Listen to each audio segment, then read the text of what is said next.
عندك اريدا اردشم عطر النحر صاح يا زينب احكي لي ببالك احكي لي خطر لحظة من عندك لحظة من عندك مخاطبة للإمام الحسين تقول له لحظة من عندك أريدا أردشم عطر النحر صاح يا زينب احكي لي ببالك احكي لي خطر تقلبت على الكرار خيتك وانا بتعز وفخر. عندما وصلت السيدة زينب الى بلاد الشام يزيد جالس لعنة الله عليه جالس على المنبر فادخلوا السيدة زينب من باب الساعات. قال من زينب؟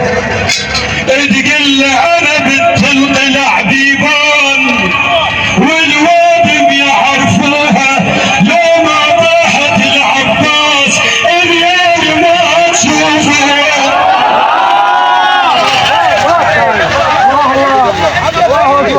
تقول له يا يزيد انا بنت القلع بيبان والوادم يعرفوها لو ما طاحت العباس عباد ما تشوفوها. ترجب روس اخوت رماح كل ظنكم تهضموها.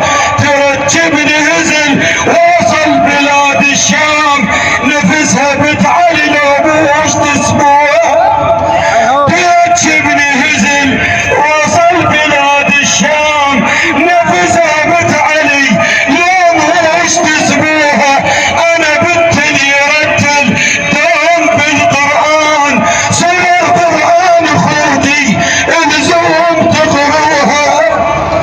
تقول له انا بنت اللي يرتل دوم بالقران صور القران اخوتي الزوم